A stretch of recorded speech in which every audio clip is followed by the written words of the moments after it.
2023년 엔터테인먼트 업계 최대 헤게모니 다툼의 중심에 SM 엔터테인먼트가 놓이게 됐습니다. SM 엔터테인먼트를 삼키기 직전이었던 카카오 엔터테인먼트 앞을 하이브가 가로막으면서 한 치 앞을 예측하기 어려운 상황이 연출되고 있는데요. SM 엔터테인먼트는 업계에서 그 업력으로 보나 지금까지 미친 영향력으로 보나 국내 대표 엔터 기업이라는 말이 아깝지 않은 것이죠.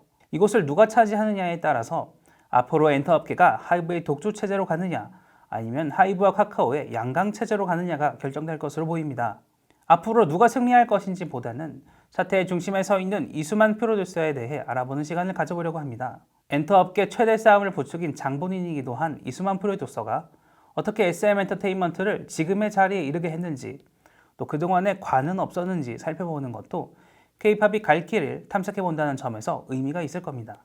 이수만 창업주는 아티스트를 어릴 때부터 체계적으로 육성해서 완성된 기획상품처럼 내놓는다는 K-팝 육성 방식을 최초로 도입한 사람입니다. 또 기획과 곡 제작, 음반 제작, 홍보까지 한 회사가 하는 엔터테인먼트 사업도 처음 시작했는데요. 이수만 창업주 이전까지만 해도 한국 가요계는 원석이 있으면 일단 데뷔시켜 본 뒤 아님 말고 하는 시기였다고 하죠. 그래서 엔터테인먼트 업계 사람들은 그를 가리켜 이수만 프로듀서보다는 이수만 선생님이라는 호칭으로 부르곤 합니다. 한국 가수가 해외 시장에서 실질적으로 성공한 첫 사례인 보아도 이수만 프로듀서의 공이죠.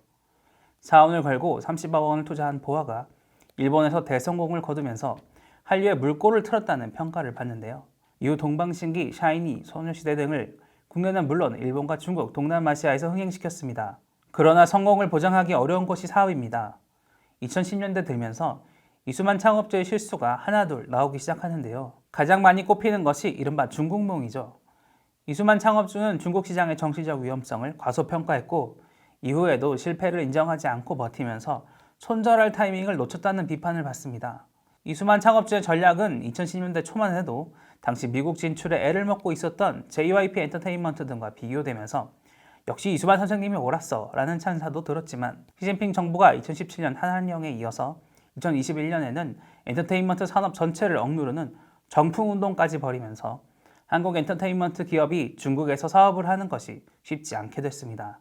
SM 엔터테인먼트가 H.O.T를 앞세워서 중국의 K-팝을 알리기 시작한 지가 20년, 중국 지사를 설립한 지 10년이 지나도록 SM 엔터테인먼트의 중국 사업 성과는 지지부진했습니다.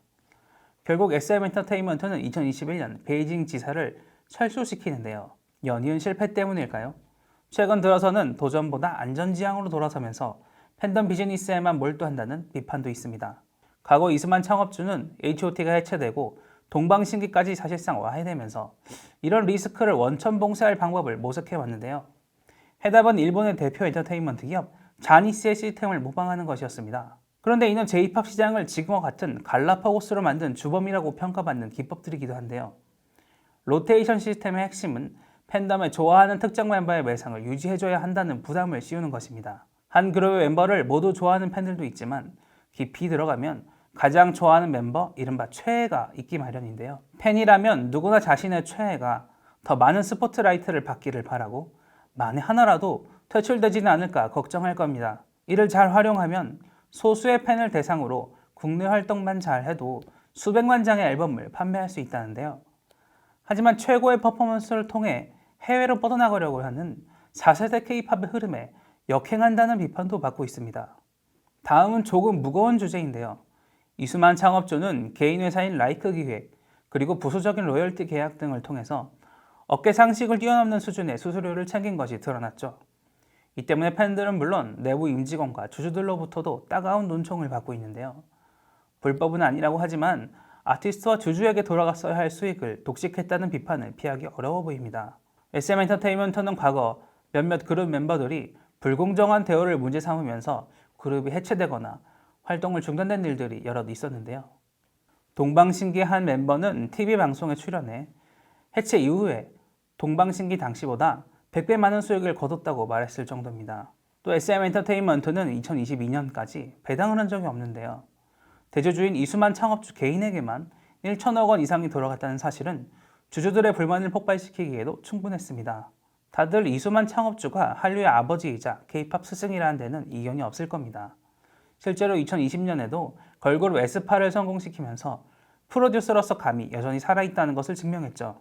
다만 한 명의 천재 프로듀서가 엔터테인먼트 기업을 혼자 이끄는 시대가 저물었다는 평가도 나오는데요. 기획과 제작에 집중하는 레이블이라면 모를까.